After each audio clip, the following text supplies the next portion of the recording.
क्योंकि हमारे भारतीय न्यायपालिका इतनी कमजोर। हम 78 साल पहले आजाद। पिछले कुछ दिनों में भारत में कुल 80 दुष्कर्म के मामले उजागर। हर 3 मिनट में किसी न किसी महिला के साथ किसी न किसी प्रकार की कोई न कोई घटना हो। हम कुछ नहीं करते। इन दानवों में डर नहीं है।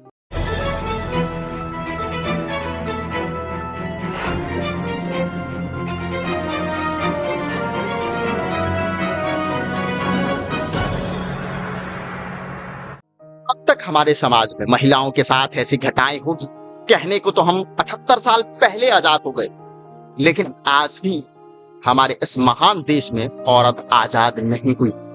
भारत में हर 3 मिनट में किसी न किसी महिला के साथ किसी न किसी प्रकार की कोई न कोई घटना होती है, चाहे वो घरेलू हिंसा हो, चाहे वो बीच सड़क पर चाकू से हमला करके मौत के घाट उतारना हो, या फिर दुष्कर्म जैसी अमानवीय घटना हो। क्यों आज भी इस देश की महिला अपने आप को सुरक्षित महसूस नहीं करती? क्यों हम कुछ नहीं करते? हम लड़कियों को बहुत सी बातों पे टोकते हैं, लेकिन जब लड़के की आती है तो हम चुप क्यों हो जाते? हमारा समाज इस आधुनिक युग में भी लड़की पे तमाम तरहों की पाबंदियां लगाए बैठी है, लेकिन यही समाज लड़कों को खुली छूट दे रखी है।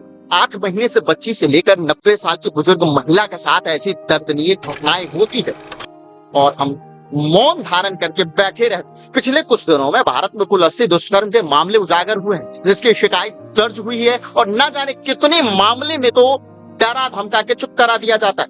बंगाल में डॉक्टर के साथ हुई घटना में प्रदर्शन कर रही एक महिला डॉक्टर के वर्धमान में दुष्कर्म करके हत्या कर दी जाती है और हम फिर भी मौन है। इन दानवों में डर नहीं है, क्योंकि हमारे भारतीय न्यायपालिका इतनी कमजोर हो गई है कि आज इस देश की हर बेटी और हर वो माता पिता डरे हुए हैं जिनकी बच्चियां अपने घर से दूर किसी शहर में अपने सपने को साकार करने के लिए मेहनत कर रही है। मैं कोई नेता या कोई महान हस्ती नहीं हूँ और न ही मेरा सवाल किसी राजनीतिक पार्टी से जुड़ा हुआ है। मैं समाज में रहने वाला एक आम नागरिक और एक आम पत्रकार हूँ, जो महिलाओं के साथ हो रही ऐसी क्रूरता पे अपने समाज से सवाल पूछ रहा हूं। हम कहने के लिए मॉडर्न, सिविलाइज्ड और वेल एजुकेटेड सोसाइटी है, लेकिन अगर आज के समय में ऐसी घटनाएं हो रही है तो गलती हमारी है और हम सबको अपनी गलती स्वीकारनी पड़ेगी और इसका हल निकालना पड़ेगा। ये समय सोशल मीडिया की है।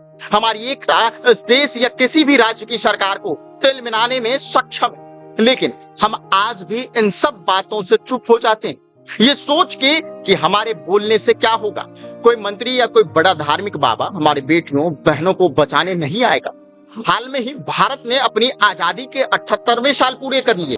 वास्तव में भारत तब आजाद होगा जब इस देश की महिला रात के 2 बजे भी अपना काम पूरा करके सुरक्षित अकेले घर जा सके। ये सवाल मुझ अकेले का नहीं है, ये सवाल हर उस लड़की और उनके माता पिता का है जो डरे हुए हैं कि इन दायरों में अगले शिकार हम तो नहीं। आज भी महिलाओं के प्रति जो नकारात्मक सोच है कि लड़की फोन पे किसी से बात कर रही है या कोई कामकाजी महिला जो अपनी मेहनत के दम पे आगे बढ़ रही है, उनके प्रति जो गलत सोच है कि वो आगे कैसे बढ़ गई, जरूर उसने कुछ गलत किया होगा। इसे बदलिए, जमाना बहुत आगे हो गया। बेटियों के फोन चेक करने से पहले बेटे का फोन चेक करिए, उसकी संगति देखिए, क्योंकि इस देश में बेटियां असुरक्षित